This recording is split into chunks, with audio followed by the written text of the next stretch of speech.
We arrived in Akron. Marco has some business to deal with, but in the meanwhile, I'm going to go and check out a nice Romanesque style church. I really hope that this isn't going to be like a church converted to a pub. Then I will be extremely disappointed. This church is like the blueprint of a Romanesque church. With the Westwerk, with the composition of the facade, with the arches, it is the blueprint of a Romanesque church. And I hope that we can go inside. So, this is the Ecclesia Sancti Bernardi. Now, this is a very interesting conversation in architecture. The question whether we can or cannot build in the styles of previous cultures, of previous eras. This church is obviously a church from the 11th century, stylistically. But historically, it was built in the early 20th century, which means that it creates a fake image in its architecture because it looks like something which it isn't. And because of this, it might create mistaken thoughts in people. So by that standard, it's not right to do this. But also, because it is like this, the city becomes more beautiful. And we have to ask ourselves, what is more important, to have beautiful things in your city or to follow some arbitrary rules that aren't really argumented that strongly, in my opinion? So this is a really unfortunate setup. The church is closed. There's a sign that says that if the church is closed, I can call a number and then get inside, but they didn't pick up. So anyways, it was nice seeing a church. I think I'll come back a bit later, like 30 minutes, and check again. So this is always a conversation in architecture, whether you can do this or not. And the answer usually is that you cannot do this because then you lie to people, but then there are other things as well. For example, the cladding on buildings, that's a lie as well. And I think that fake materials are much larger problem than just styles. Hi, excuse me. Do you work here at the convent? Is there a possibility for me to enter the church? I tried to go in, but it was locked. Yeah, I haven't gotten around to it. All right. Should I come back in like half an hour? Yeah.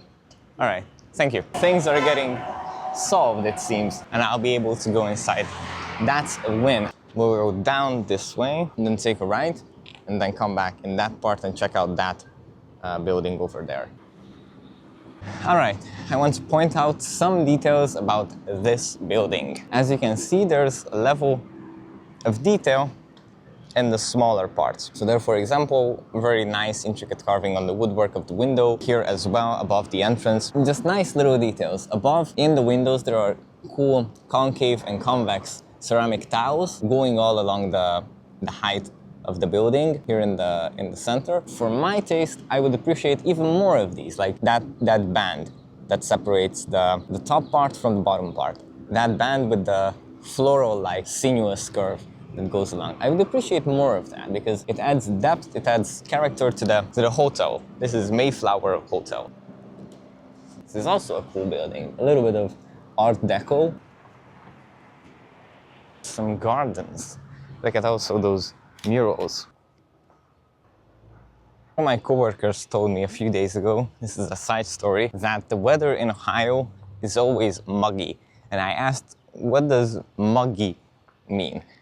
And she said that, well, humidity and warmth and the two things combined together. And now I'm starting to understand mugginess and what it feels like. Now I'm in exploration mode. Everything is empty. I don't know what people are doing right now, but do I just go wherever? Coming to visit? Yeah. First time? Yes. Excellent. Great.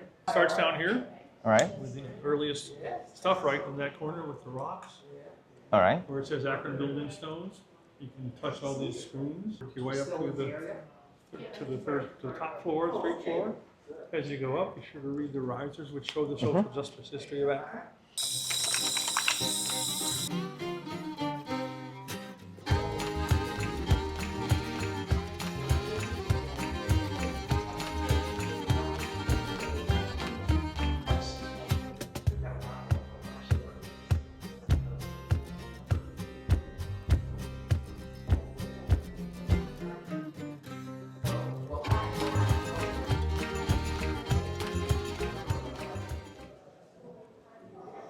Sir. This is how rubber arrived in Akron in the day. 75-pound blocks from Southeast Asia, and basically got put into a mixer and ground up to start the whole process here. Well, tire making became crucial things starting in 1870. But before that, Akron was a cereal capital. It was a sewer pipe capital. I mean, it had a number of different key businesses which thrived for 15, 20, 30, 40 years kind of a thing. Rubber started about 1870 and really took off about 1900.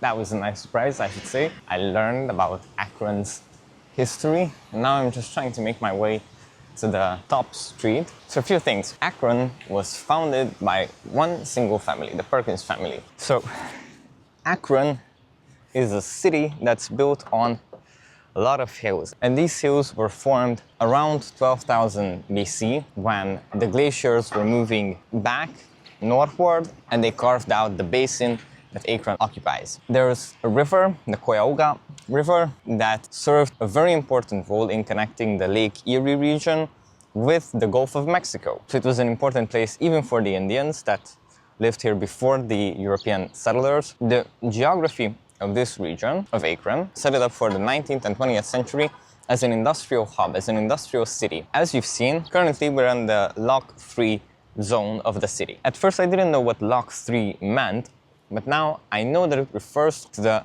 third lock. A lock stops the flowing of a river. It's like a dam, but a smaller dam. Lock 1 is at the topmost part of the city, and this is Lock 3. I think there are like 27 or 30 locks in Akron. Currently we are situated at around 1,100 feet, which is about 350 meters. Turn of the 19th and 20th century, Akron produced 50% of all tires sold in America and 40% of all rubber goods sold in America. So the rubber goods manufacturing in Akron was extremely prevalent. For example, Goodyear, the brand that everybody knows with Mercury as its symbol, was founded in Akron. Also, a fun fact, LeBron James was born in Akron.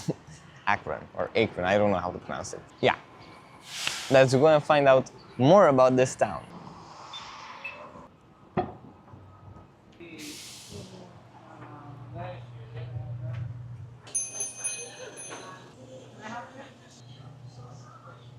I'll have some of the peanut and then the roasted peanut as well. Anything else today? That's it. Thank you very much. This is what I've been talking about, that this is a city on the hill. So you have to climb. There's another church. Right, now this church is categorically different.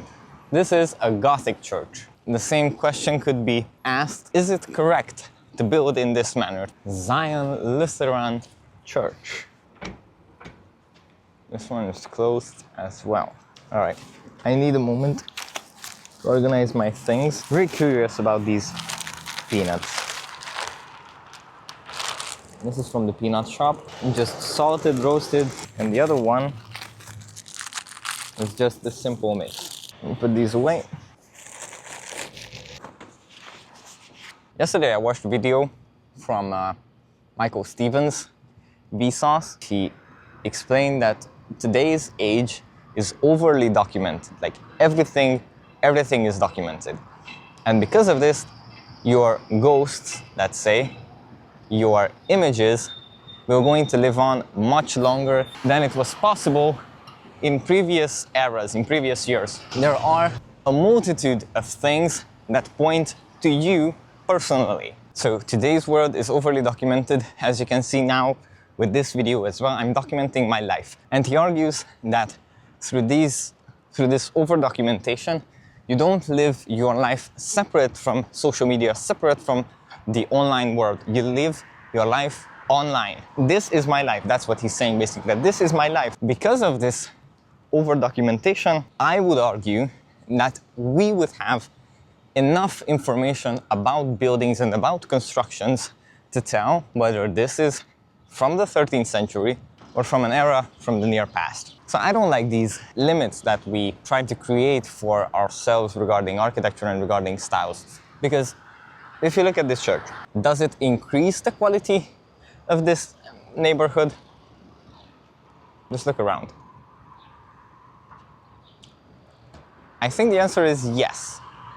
Even if you don't go to church, even if you don't participate in the mass inside of the church, the building, the aesthetics increases the quality of living here. It just makes the neighborhood prettier. So if we can have access to architecture that is beautiful, why not do it? Well, just why not? I don't think that the argument for progressivism, for globalization is strong enough to convince us that limiting ourselves to just contemporary, soulless and unoffensive globalist design is the better option than building from sandstone or limestone.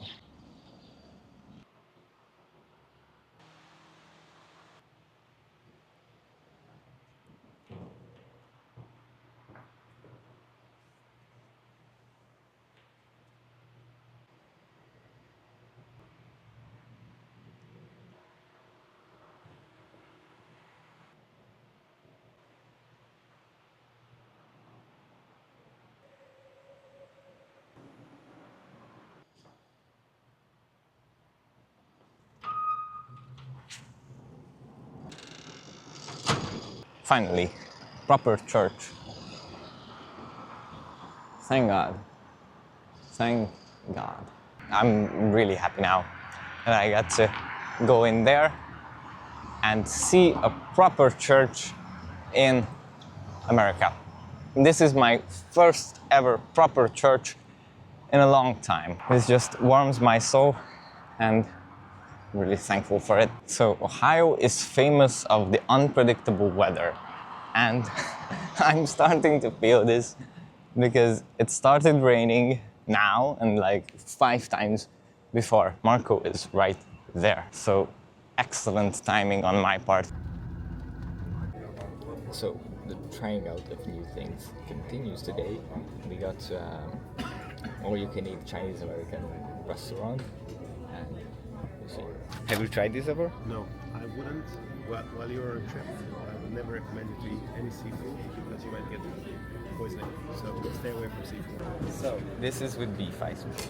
So it says over here, this is chicken broccoli, this is pepper steak onion. This is general so chicken. This is my favorite. This is the best.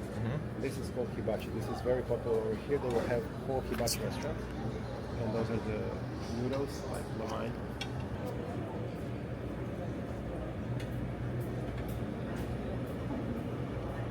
So this would be like American food. They will have pizza. They will have this mashed potatoes and whatever that is.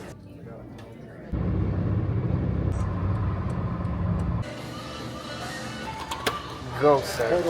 Go. Go.